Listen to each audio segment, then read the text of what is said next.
Hola, buenas tardes, ¿cómo estáis? Bienvenidos a mi canal de YouTube. Hoy es sábado 20 de agosto de 2016 y como había estado haciendo los últimos vídeos que he estado grabando y publicando en mi canal de YouTube eran acerca de este libro, Las Crónicas de Narnia, la travesía del viajero del alba. En este vídeo no voy a contar la historia, sino lo que esa historia significa. ¿Cuál es el significado que tiene esa historia? Es decir, todos al haber visto las películas, incluso si no hayan leído los libros, todos los libros, haber visto la película, uno puede darse cuenta de esta relación muy íntima que tiene con el cristianismo, de este sentido religioso muy profundo. Y si investigamos un poquito acerca de la vida de este autor, que es C.S. Lewis, uno se puede dar cuenta, uno puede encontrar que lo más importante, lo más significativo fue su conversión al cristianismo. Y precisamente C.S. Lewis creo yo que ha querido introducir dentro de estos libros de Narnia las enseñanzas cristianas.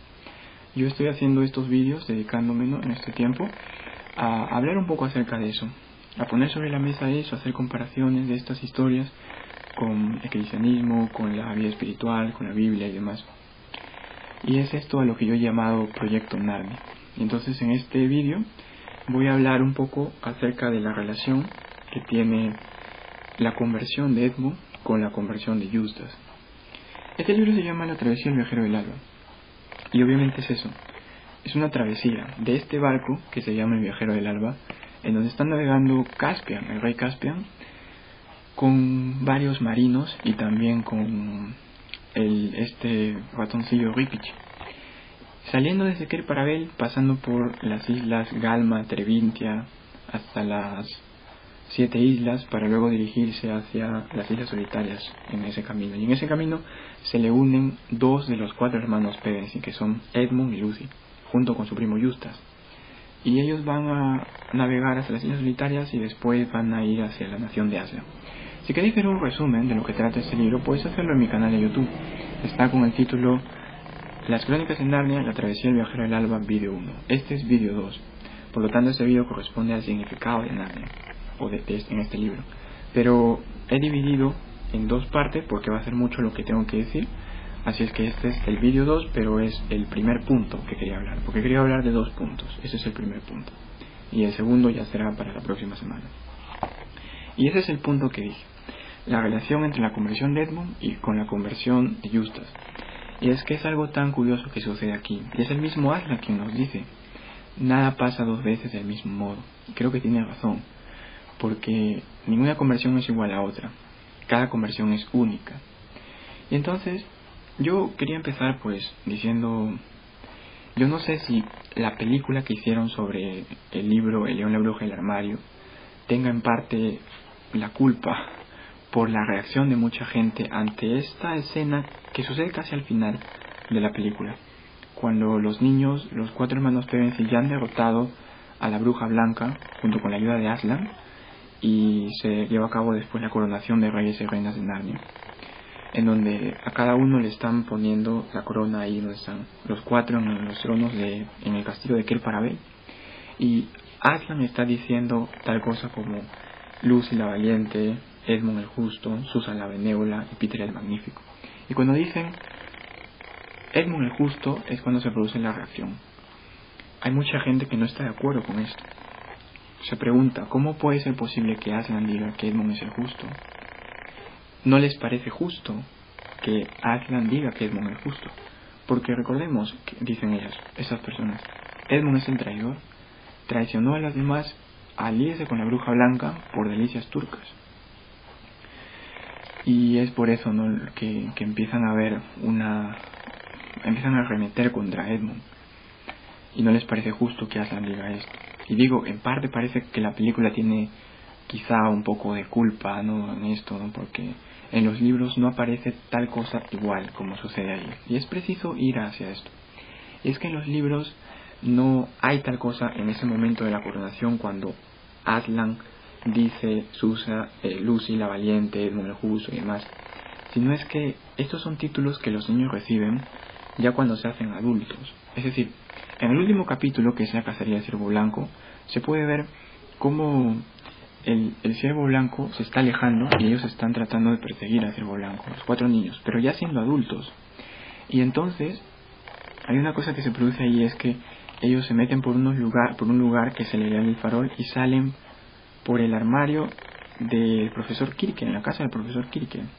Pero ya no salen como reyes y reinas adultos, sino solo como niños.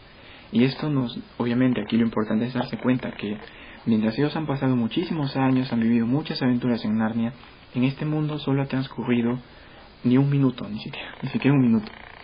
Y si queréis extender un poco o escuchar una especie más amplia acerca de esto de la explicación del tiempo, podéis verlo en mi vídeo anterior a este, que está con el título Las Crónicas de Narnia, la travesía del viajero del alba, vídeo 1.1. Entonces, aquí los niños salen como adultos. Eso nos dice algo muy importante, ¿no? Acerca de que los niños ya se habían hecho adultos cuando estaban en Narnia. Y esto es muy importante considerarlo, porque aquí está la explicación y la respuesta que le tenemos que dar a estas personas. Y es que nos dice C.S. Lewis en el libro del León del armario, Edmund se convirtió en un hombre más reservado que Peter. Y es precisamente por sus decisiones justas, por sus juicios justos, por tener la justicia como virtud, por la que todos los demás le llamaban Edmund el Justo, y por lo que recibió este título de Edmund el Justo. ¿Qué es lo que hace, o mejor dicho, lo que le hace ser un traidor a Edmund? Es el haber seguido con la bruja blanca por delicias turcas. Ese acto que realizó Edmund es lo que le hace un traidor. Pero Edmund no se queda siendo un traidor durante toda su vida, sino que hay algo que Edmund hace después, y que es lo que lo hace ser el hombre más justo de toda Narnia. Y es esto lo que yo quería explicar aquí. Es esto lo que yo he comparado en parte con la historia, o mejor dicho, con la conversión de Eustace. Eustace era un niño que molestaba a sus primos, que él no les caía muy bien. Él tampoco caía bien a los demás porque siempre estaba quejándose, incluso en Narnia, no en Narnia necesariamente, pero sí en este viaje que se hace en la travesía del viajero del alba, se quejaba de todo, de la comida, de los cuartos donde dormir ahí, de Caspian, de sus mismos primos, de todos los demás, incluso del ratoncillo Ripichi. No se llevaba bien con él. Era un niño que se irritaba bastante y que pensaba que todos los demás estaban equivocados y que era muy difícil hacerles entrar en razón. E incluso comparó el viajero del alba, este barco, con una bañera flotante o algo así.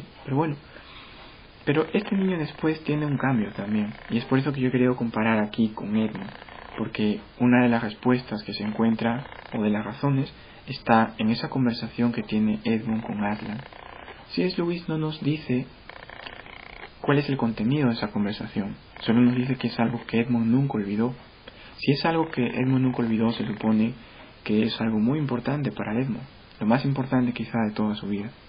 Y es aquí donde yo he querido traer a colación una cosa que nos dice C.S. Lewis en su libro El problema del dolor, explicando acerca de esto precisamente del dolor. Él menciona, y esto es algo que yo había estado hablando también un poquito, casi al final, en un libro que había hecho un vídeo sobre ese libro que se llama ¿Por qué le pasan cosas malas a la gente buena?, de un actor y autor colombiano que se llama Iván Gutiérrez Rodríguez. Este es el libro, en donde estaba hablando precisamente acerca de eso que nos dice C.S. Lewis en su libro El problema del dolor, publicado en 1940. C.S. Lewis habla acerca de 3 tipos de males que acontecen al hombre. Él habla sobre el error, la injusticia y el dolor. El error y la injusticia son, vamos a decirlo, junto con el dolor, tiene una curiosa diferencia. Y es que la injusticia y el error pueden ser ignorados por el que vive dentro de ellos, mientras que el dolor es un mal, decía C.S. Lewis, inequívoco, desenmascarado. Toda persona sabe que algo anda mal cuando esa persona sufre. Es por eso que C.S. Lewis no decía que el dolor no sea doloroso, no estaba sugiriendo eso. Lo que él quería poner en manifiesto era lo razonable y verosímil de la vieja doctrina cristiana, que uno puede perfeccionarse por medio de las tribulaciones, de que hay unas virtudes que solo pueden ejercerse en un momento en el que el dolor está presente y no en otras circunstancias. Es por eso que hay que tener muy en cuenta esto. Y eso es precisamente también lo que voy a llegar después con esto de la conversión de Edmund. C.S. Lewis decía, por eso hablaba, ¿no?, del dolor como un megáfono de Dios, ¿no? Decía, un hombre malo, un hombre injusto, un hombre malvado, un hombre que está equivocado, que está en el error, que hace cosas malas, y al que la vida le sonríe, no siente la necesidad de corregir su conducta equivocada. Pero cuando llega el dolor rompe la ilusión de que todo marcha bien. Por eso decía, el dolor quita el velo de la apariencia e implanta la bandera de la verdad en la fortaleza del alma rebelde. Eso es algo bastante profundo, ¿no? Entonces yo estaba hablando un poquito acerca de esto, no mencionándolo, porque es algo que yo veo aquí precisamente. Y en lo que le pasa a Edmund, el dolor, acerca del dolor. ¿Qué es lo que pasa con esto del dolor? Hay una conciencia que nace en un momento, y que yo he llamado a esto, lo he dicho, ¿no?, lo que pasa en la vida de Edmund, justo en los últimos momentos que está con la bruja blanca. Porque ahí sucede algo, y es que yo he dicho que Edmund toca su miseria.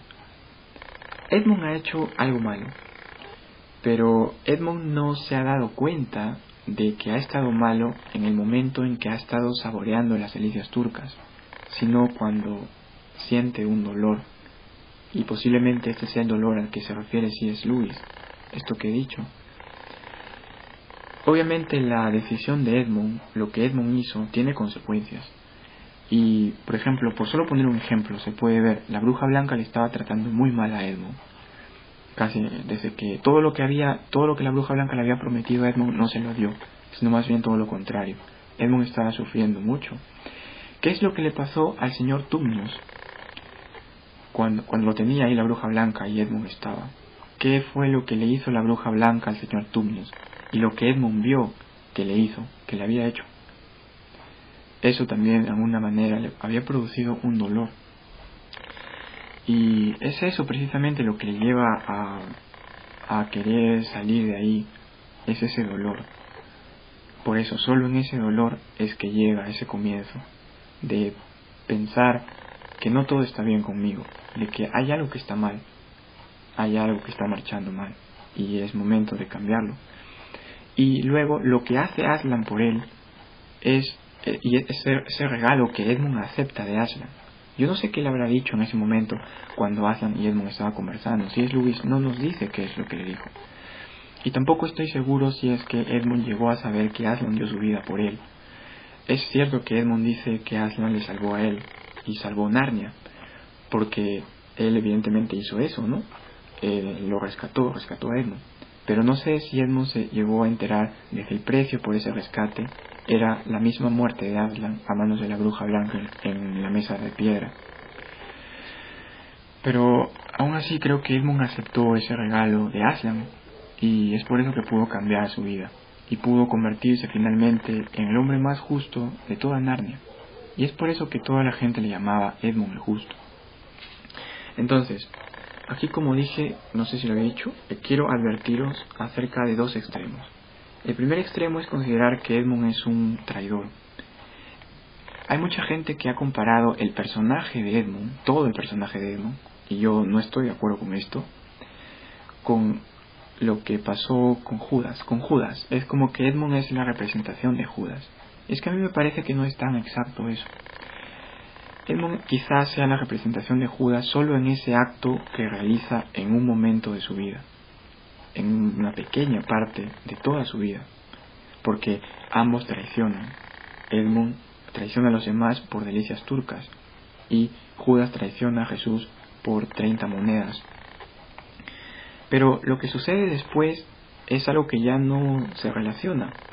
Judas, el dolor le lleva a suicidarse, mientras que Edmund, ese dolor le lleva a querer a los demás, y le lleva después a que Aslan, cuando lo rescata, cambie su vida.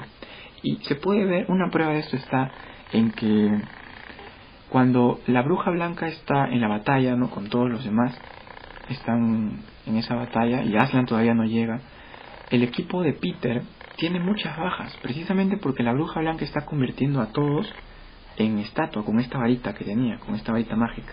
Edmund se da cuenta y él se atreve a cortar con su espada, partir en dos esa varita de la bruja blanca, y de esta manera detener ese ritmo tan acelerado con el cual la bruja blanca estaba ganando la batalla.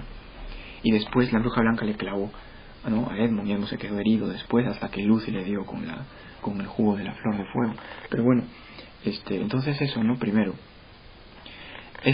ahí ya vemos a un Edmund diferente, es un Edmund nuevo, ya no es un Edmund viejo, un Edmund que se dejaba llevar por la bruja blanca. Bueno, como estaba diciendo, ¿no?, es esto lo que sucede en la vida de Edmund. Ese es un extremo. Esto es lo que dice la gente, que Edmund es un traidor.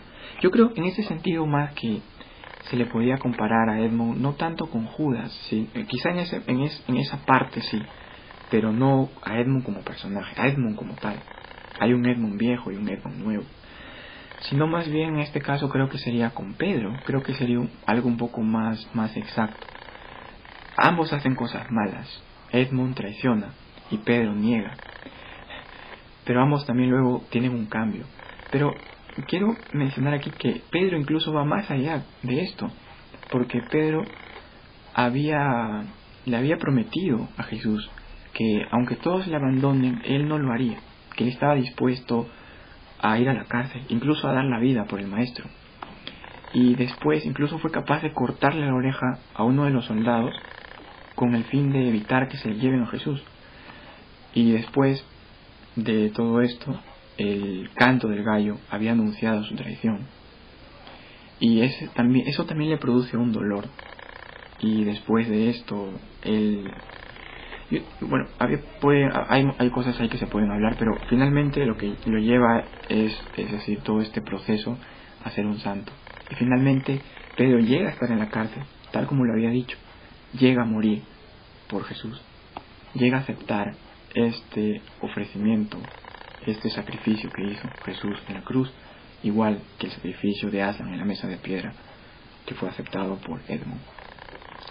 Este es un extremo, y hay otro extremo que creo que tampoco es correcto, y es el que dice, bueno, vamos, no exageremos, Edmund era un niño, y Edmund es un niño, y a todo niño le gustan los dulces y unas delicias turcas, y aparte, ofrecidas por una bruja ofreciendo comida embrujada a un niño, es obviamente algo fácil, ¿no? Edmund es una presa muy fácil.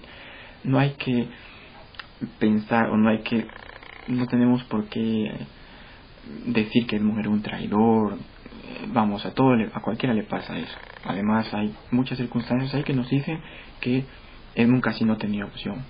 Y más o menos parece así. Y que Aslan le hubiera podido perdonar sin necesidad de entregar su vida y demás. Pero bueno, en parte a esta cosa que se dice se puede responder en parte con esto de la conversación que tiene Aslan con la bruja blanca, cuando el hijo de la tierra, este enano de la bruja, va donde Aslan a decir, Jadis, la reina de Narnia, emperatriz de la ciudad solitaria, que quiere un salvoconducto para poder hablar con él. Y después acepta a Aslan y lleva a la bruja blanca, y la bruja blanca le dice, hay un traidor aquí. Y ahí hablan acerca de la magia insondable, ¿no? Entonces en parte aquí está la respuesta. Pero nos preguntamos también, ¿qué era lo que pasaba con Edmund en ese momento cuando Aslan y la bruja blanca había llegado? Y dice, estaba haciendo calor, pero aunque hacía calor, los que estaban cerca de la bruja blanca podían sentir un frío, ¿no? Esto también tiene una cosa así, una relación. Y Edmund estaba todo el tiempo mirando a Aslan. Ni siquiera se atrevía a decir algo, porque sabía que no se podía esperar menos, lo único que se podía esperar era que esperara, que sea paciente y que haga todo lo que se le dijera, porque él sabía lo que había hecho. La segunda cosa es que voy a dejar que Edmund mismo responda a esta objeción, quizá que se plantea acerca de que Edmund no es culpable. No tenemos que decir. Voy a dejar que Edmund mismo explique esto, y lo voy a mencionar aquí voy a leer la misma conversación que tiene Edmund con Eustace, cuando Eustace ya había dejado de ser un dragón, ya se había convertido nuevamente en niño, y acude donde Edmund y empiezan a conversar. Pero antes de eso voy a mencionar algo que le pasó a Eustace, ¿no? Obviamente Eustace se había convertido en un dragón, está en un tesoro del dragón, él no se había dado cuenta. Cuando se había despertado, él ya era un dragón, Y lo primero que Justas había pensado era, era como un sentimiento de alivio, ¿no?, que tenía. Ahora Justas era un dragón. Y ahora Justas, siendo un dragón, no tenía nada a qué temer.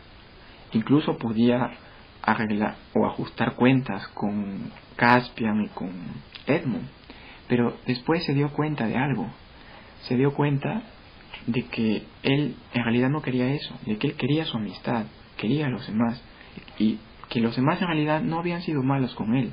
Y eso le llevó a cuestionarse en si él se había portado bien con los demás, y la respuesta era que no. Y es precisamente este momento de dolor en Edmund lo que marca un inicio en su conversión. Y C.S. Lewis lo pone aquí de una manera increíble.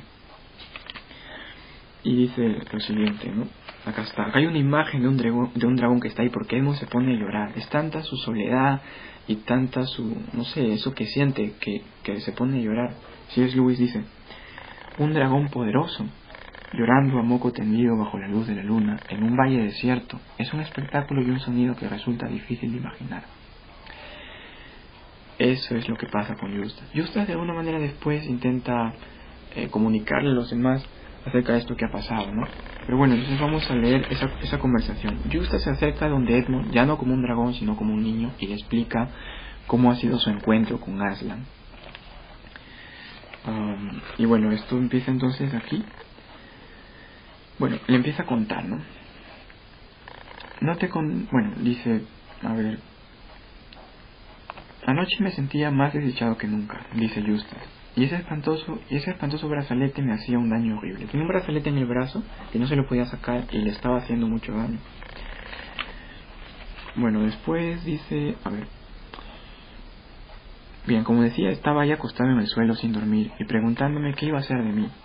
Entonces, aunque claro, podría haber sido un sueño.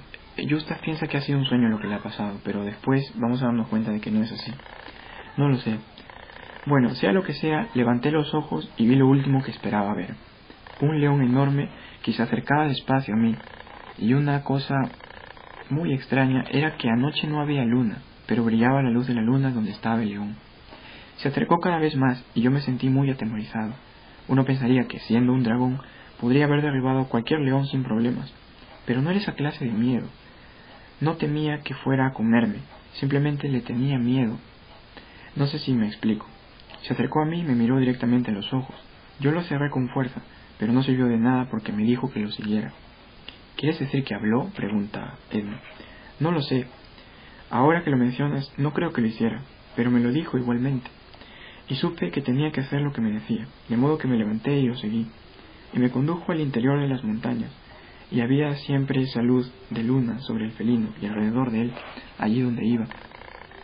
Por fin llegamos a la cima de una montaña que no había visto nunca, y en lo alto de aquella montaña había un jardín, con árboles y frutas, y todas esas cosas. En el centro había un pozo. Esto aquí es importante porque nos da una imagen de una imagen que se relaciona mucho con la Biblia. Supe que era un pozo porque se veía el agua borboteando desde el fondo, pero era mucho más grande que la mayoría de los pozos, igual que una enorme bañera de mármol con peldaños que descendían a su interior. El agua era totalmente transparente, y pensé que si podía meterme allí dentro y bañarme, seguramente se aliviaría el dolor de mi pata. Pero el león me dijo que debía desvestirme primero. En realidad no sé si lo dijo en voz alta o no. Estaba a punto de responder que no podía desvestirme porque no llevaba ropas, cuando de repente se me ocurrió que los dragones son una especie de reptiles y que las serpientes pueden desprenderse de la piel. Y Justas intenta quitarse, ¿no?, esa piel una vez, una segunda vez y una tercera vez, y no lo logra. Y finalmente el león dice: tendrás que permitir que te desvista yo. Me daban miedo sus garras, te lo aseguro, pero en aquellos momentos estaba tan desesperado que me acosté bien estirado sobre el lomo para que lo hiciera. El primer desagón fue tan profundo que creí que había penetrado hasta el mismo corazón, y cuando empezó a tirar de la piel para sacarla, sentí un dolor mayor del que he sentido jamás. Lo único que me permitió ser capaz de soportarlo fue el placer de sentir cómo se desprendía aquella cosa.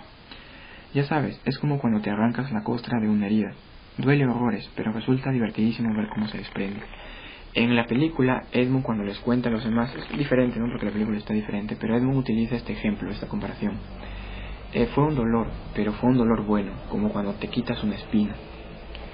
Cuando te quitas una espina, al momento de quitarte la espina, te duele mucho, pero sabes que es un dolor bueno, porque después vas a sanar. Es también como cuando tienes un uñero, una uña que está encarnada ahí, y te duele mucho. Tan solo tocarlo te duele más. Y cuando te sacas ese uñero, cuando te sacas esa uña, es cuando el dolor llega a un nivel, no sé, a un nivel supremo, por así decirlo.